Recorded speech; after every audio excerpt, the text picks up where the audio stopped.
มาสบายดีเนาะสบายดีไอ้น้องสาว PCP ลาวเบิดทุกคนเนาะสบายดีไอ้น้องผู้ที่มีใจมักฮักเกี่ยวกับ PCP เนาะโดนเฮิงเติบแล้วเนาะบ่ได้มาเฮ็ดคลิปเนาะเพราะว่าช่วงนี้เขาก็บ่ค่อยมีเวลาปานใดเนาะมื้อนี้เลิกเวียกเอาไว้เนาะประมาณ 7-8 โมงแลง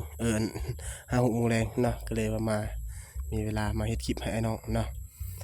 มื้อนี้เราสิมาเฮ็ดคลิปรีวิวก่อนส่งงานลูกค้าอยู่ทางเชียงขวางเด้อเพิ่นสั่งเป็นท็อป A ทางคาร์บอนกล้อง BSA เนาะแต่ว่าเอากล้องเอาทิศได้น้องเด้อเอากล้องเอาทิศเพราะว่ากล้องเฮามันจะเป็นเส้นเล็งน้อยๆคมๆชัดเนาะเพราะว่าสายตาข้าพเจ้าก็บ่ค่อยดีปานใดเนาะก็เลยได้เอากล้องเจ้าของทิศเนาะตอนนี้เป็นลำยาว35เซนได้น้องเด้อไอ้น้องน่าจะบ่เห็นเพราะว่าเฮาบ่ได้ถ่ายเนาะปืนติดสโคปแคมเลยเพราะว่าเฮาจะบ่เน้นตัดต่อคลิปหน่อยน้องเนาะจะบ่เน้นตัดต่อเฮาเอาเป็น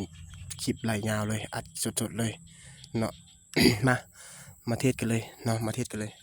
เนาะเฮาก็เทศไปคร่าวๆได้แล้วแหละเนาะมีแต่มายิงให้เพิ่นเห็นยืนยันให้เพิ่นเนาะกลุ่มระยะนี้36 เมตรเด้อน้องเด้อระยะนี้36 เมตรเนาะกกไม้กกนี้เด้อเฮาซูมจำเลยเนาะถ้าในกรณีบ่ซูมก็ผู้ใดเนาะไกลได้เนาะไอ้น้องเนาะอันนี้เฮาซูมจำให้เพิ่นเลยเนาะซูมเลยเนาะซูมให้เห็นคักๆนำกันเลยเนาะเฮาก็ยิงไปคร่าวๆได้แล้วเนาะตัวนี้ระยะ36 เมตรเด้อน้องเด้อ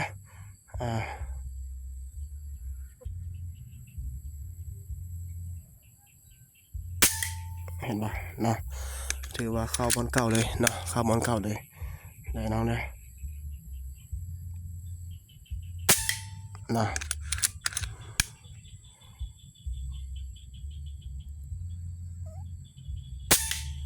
เนาะ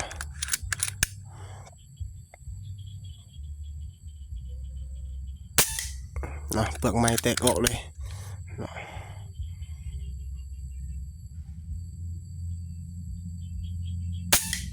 เนาะ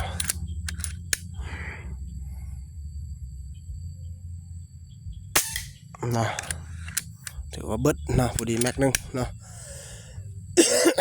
เนาะเฮาสิมาเว้าคร่าวๆเนาะ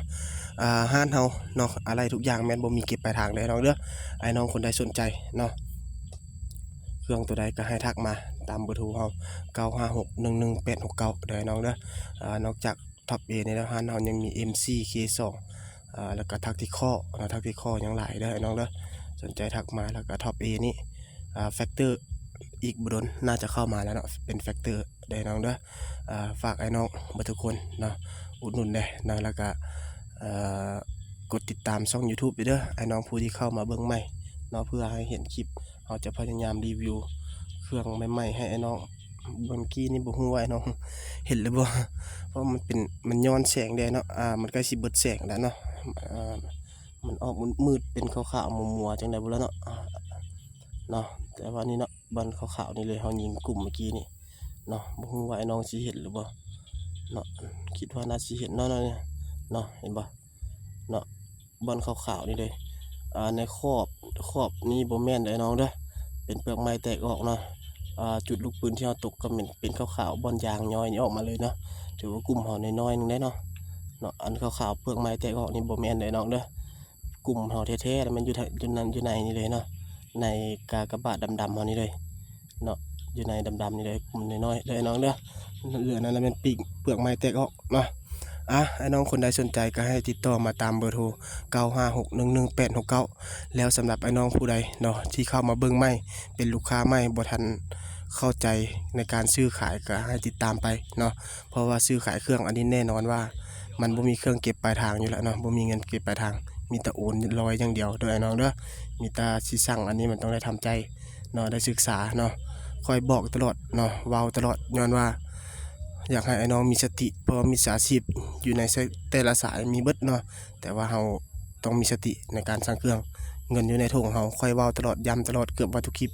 เนาะเงินอยู่ในถุงเราบ่ต้องให้ไผมาตัวเอาของเราเนาะให้เราคอยศึกษาไปบ่ต้องใจร้อนซื้อเครื่องอันนี้เนาะฝากไอ้น้องกดติดตามช่อง YouTube เลยเด้อขอบใจ